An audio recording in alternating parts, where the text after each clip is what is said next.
Hello, welcome to August book review. It is Jon Ronson's The Psychopath Test. I'm just in the nip of time because it is still August, 31st of August, and I like to do a book review every month. This is one of the books that I've read this month, and sorry, I'm not showing off there, I'm like reading so many books, but I do love reading, and this is definitely one that I actually did with my book club, and it was recommended by one of the members, and basically it is definitely worth reading.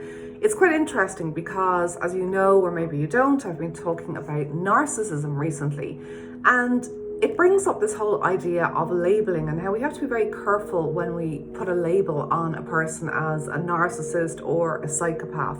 They're strong words and we have to be very, very careful. Jon Ronson is a journalist and he takes a look at the world of psychopaths from a very different angle. He uses quite a lot of humour and also vulnerability, and that's what I particularly like about this book, is that Ronson is very open about his own level of anxiety, and he suffers quite badly from it, which really shows just how courageous it is to embrace and to investigate the world of psychopaths. He goes into some very dark places in terms of, psychiatric units, prisons, etc., and meets some people that have done some pretty awful crimes. However, what's interesting, and the angle that Ronson I think is really trying to explore, and one that maybe hasn't been explored enough, is, are psychopaths more likely to be, high up in terms of politics, CEOs of companies, etc. And is it their lack of empathy that, in one sense, sort of gets them to the top of the ladder, if you like?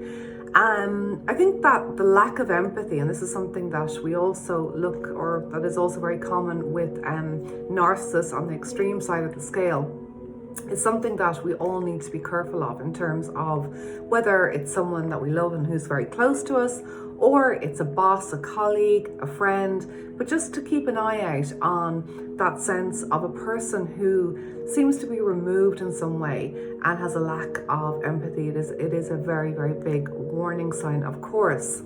I do recommend this book. It also explores the title of the book, The Psychopath Test, is based on a psychologist called Bob Hare, who came up with this 20 set of questions to help people identify whether someone is a psychopath or not. And he did it through a lot of research.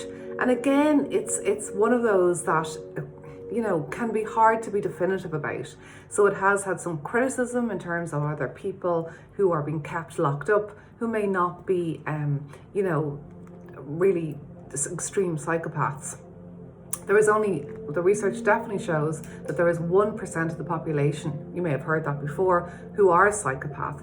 1%, it doesn't sound like a lot, and thankfully it isn't really. However, that's 1 in 100. And when you think of it like that, it is more of a sense of, it is something that we all need to be aware of and to, as I said, keep our radar up. Ronson really does give the whole thing a sort of new and fresh light, as I said, for a very dark subject. He brings humour to it, he brings insights, and I definitely think courage.